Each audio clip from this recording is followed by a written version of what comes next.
अमेरिकी biotechnology company Moderna का नाम अब किसी के लिए भी अनजान नहीं है। कोरोना काल में इसके नाम से हम सभी वाकिफ हो चुके हैं। इस कंपनी को HIV की वैक्सीन के ह्यूमन ट्रायल की मंजूरी मिल गई है। कंपनी जल्द ही ट्रायल शुरू कर सकती है। 40 साल पुरानी यह बीमारी आज भी लाइलाज है। अब तक इस बीमारी के लिए 30 से ज्यादा वैक्सीन बनाने की कोशिश हो चुकी है, लेकिन एक भी सफल नहीं रही है। मॉडर्ना की वैक्सीन में इस्तेमाल हो रही तकनीक के चलते इसके सफल होने की काफी उम्मीद जताई जा रही है। आखिर ये वैक्सीन क्या है, इसमें किस तकनीक का इस्तेमाल होता है, इसका ह्यूमन ट्रायल कैसे होगा, ये वैक्सीन काम कैसे करेगी, अगर वैक्सीन बाजार में आती है तो चुनौतियां क्या होंगी, इन सभी सवालों का जवाब जानने के लिए आप हमारे साथ वीडियो के अंत तक बने रहिए। तो चलिए शुरू करते हैं।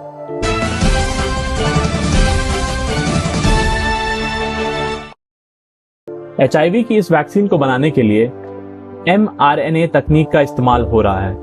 मॉडर्ना ने कोरोना की वैक्सीन बनाने के लिए भी इसी प्लेटफॉर्म का इस्तेमाल किया है। सितंबर के शुरुआत में इसका ह्यूमन ट्रायल शुरू हो सकता है। अब तक HIV की वैक्सीन बनाने की कई कोशिशें हो चुकी हैं। इनमें से कई क्लिनिकल ट्रायल के अलग अलग स्टेज में हैं, लेकिन अब तक कोई भी वैक्सीन इफेक्टिव नहीं रही है। मॉडर्ना की वैक्सीन mRNA 1644 का 56 लोगों पर ट्रायल होगा। ये लोग पूरी तरह से स्वस्थ होंगे, इन्हें HIV नहीं होगा। ट्रायल के जरिए वैक्सीन की सेफ्टी और इम्यून रिस्पॉन्स में होने वाले बदलावों की जांच की जाएगी।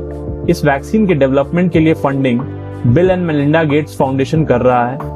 औपचारिक रूप से इसे mRNA 1644 कहा जाता है। इसे हमारे इम्यून सिस्टम की B सेल्स उत्तेजित करने के लिए बनाया जाता है। ये एक तरह की व्हाइट ब्लड सेल्स होती हैं जो एंटीबॉडी बनाती हैं। ये एंटीबॉडी हमलावर बैक्टीरिया और वायरस को रोकती हैं। ये जो B सेल्स होती हैं यही न्यूट्रलाइजिंग एंटीबॉडी बनाती हैं, जो एक तरह की स्पेशलाइज्ड ब्लड प्रोटीन है जो HIV के सरफेस प्रोटीन्स को निष्क्रिय करती है। इससे वायरस का असर घटने लगता है। अब आइए जानते हैं कि इसमें आखिर अलग क्या है।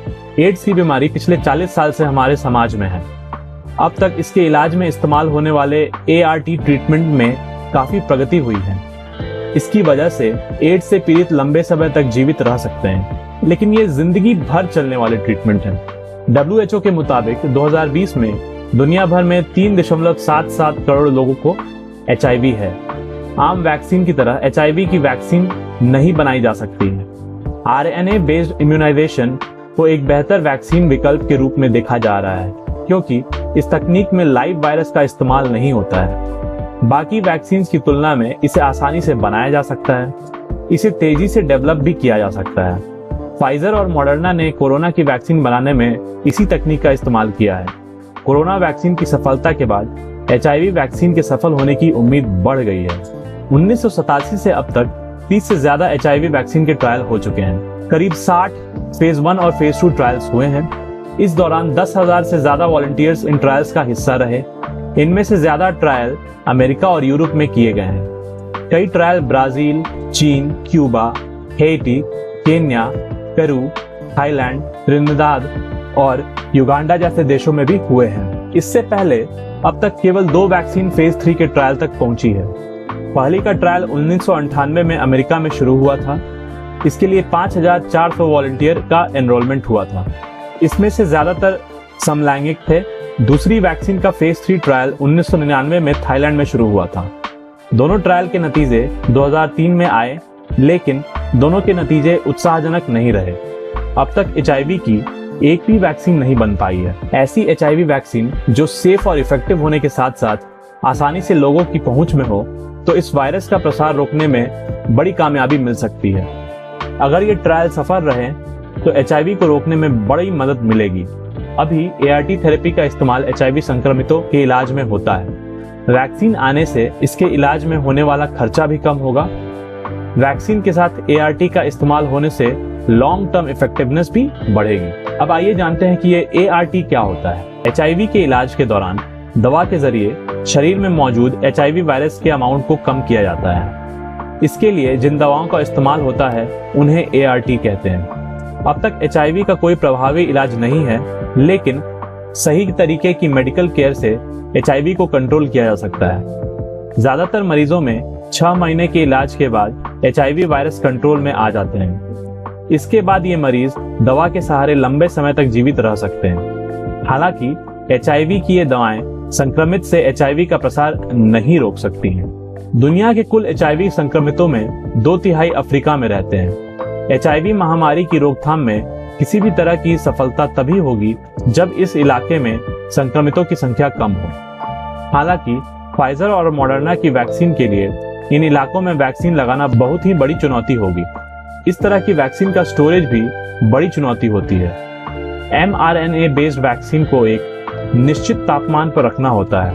इसकी वजह से विकासशील देशों में इन वैक्सीन का रखरखाव भी बड़ी चुनौती हो सकता है। HIV वायरस पिछले कई सालों से दुनिया में है। अब तक ये म्यूटेट होकर कई वेरिएंट बना चुका है।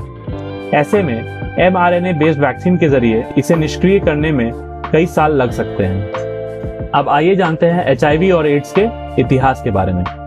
5 जून 1981 को centre for disease control CDC ने एक आर्टिकल छापा था।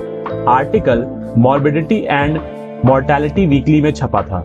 इसमें नए तरह के न्यूमोसिस्टिस निमोनिया होने के बारे में बताया गया था। यह 5 समलैंगिक लोगों के अंदर मिला था।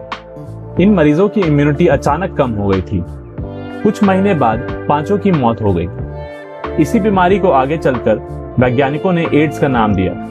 ये बीमारी HIV वायरस की वजह से होती है। शुरुआत में यह बीमारी केवल समलैंगिक लोगों में ही होती थी। इस वजह से इसे गे रिलेटेड इम्यून डिफिशियंसी, गे कैंसर या गे मेंस निमोनिया का नाम दिया गया था। अगस्त 1981 तक पूरे अमेरिका में इस बीमारी के 108 मामले सामने आए। इनमें से केवल एक महिला थी। इन 108 मरीजों में 94% समलैंगिक थे और कुछ ही महीनों में इनमें से 40% मरीजों की मौत हो गई। 10 दिसंबर 1981 को बॉबी कैम्पबेल ने सार्वजनिक तौर पर खुद को इस बीमारी से संक्रमित होने की पुष्टि की। ऐसा करने वाले वे पहले शख्स थे। इसी के साथ वे इस बीमारी से लड़ने के लिए पोस्टर बॉय बन गए। भारत में HIV संक्रमितों का 2019 तक का डेटा मौजूद है। स्वास्थ्य एवं परिवार कल्याण मंत्रालय के मुताबिक 2019 में देश में कुल 23.49 लाख HIV संक्रमित थे। पिछले 19 साल से संक्रमितों की संख्या लगातार कम हो रही है।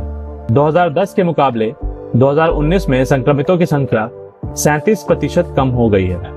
देश में HIV होने की बड़ी वजह हाई रिस्क बिहेवियर होता है। इसमें असुरक्षित होमोसेक्सुअल और हेटेरोसेक्सुअल व्यवहार, सिरिंज से ड्रग्स लेना आदि शामिल है। 1986 में देश में पहली बार एड्स का मरीज मिला था।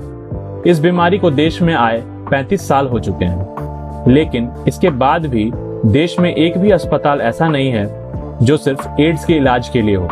हालांकि सरकार के national AIDS control programme NACP के तहत जुलाई 2020 तक देश में 570 anti retroviral treatment ART centre और 1264 लिंक ART सेंटर चल रहे थे। भारत में HIV के सबसे अधिक मरीज महाराष्ट्र में हैं। इसके बाद आंध्र प्रदेश का नंबर आता है। 2018 में महाराष्ट्र में 4,05,000 HIV मरीज थे।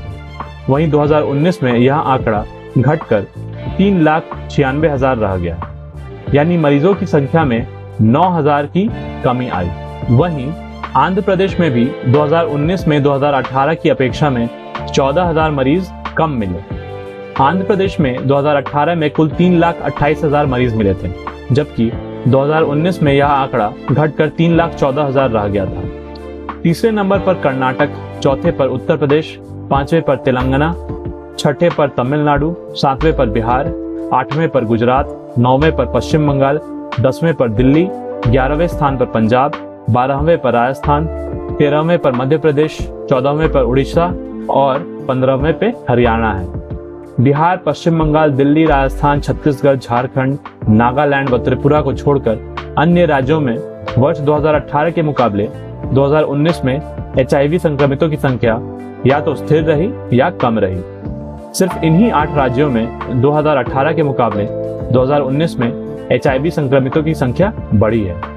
हालांकि इन राज्यों में भी मरीजों की संख्या में 2000 से अधिक का इजाफा नहीं देखा गया।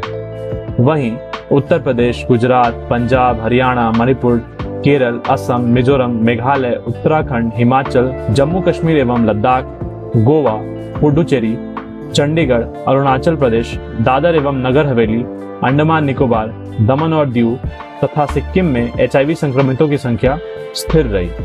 आशा करते हैं कि आपको ये वीडियो पसंद आया हो। प्लीज इस वीडियो को लाइक कर दें और हमारे चैनल को सब्सक्राइब करें। तो मिलते हैं कल कुछ और नई और रोचक खबरों के साथ।